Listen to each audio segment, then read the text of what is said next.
Minu töö püüdis käsitleda ühte niisugust, ma ei teagi, nähtust. Eks ju ühe konkreetse viiruse levimist, mida mingisugused geneetilised tegurid võisid soodustada, samal ajal mingisugused teised geneetilised tegurid võisid takistada.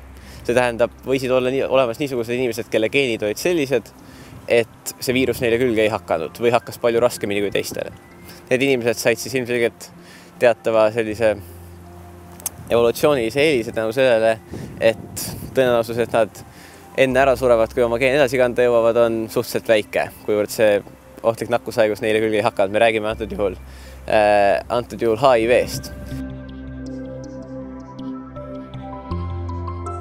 Ma ei tahtnud teaduslikku läbimurret sooritada, eks ju, aga ma tahtsin natukene illustreerida seda, millist metoodikat üleüldse niisuguse suhte, kui me räägime üleüldse geenitehnoloogiast või millest iganes, mis on nagu vähegi sellise geneetika teemaga seotud, siis ma tahtsin illustreerida seda, millist metoodikat niivõrd aktuaalses uurimisvaldkonnas tänapäeval üldse reaalselt kasutatakse. Ma tahtsin seda teha viisil, mis on nagu ka tavainimesele, kes on gümnaasiumi lõpetanud või lõpetamas aru saada. Ja see töö on väga sihilikult ja teadlikult kirjutatud suhteliselt sellise populaarteaduslikul viisil, väga ütleme mõistliku sõnastusega mu enda arvates vähemalt, see ei tähenda, et teiste arvates samamoodi on. Te teate, et ma mingit ühte asja ei hakka ütlema, see on liiga selline absoluutne väide, ma ei plaani esitada midagi sellist.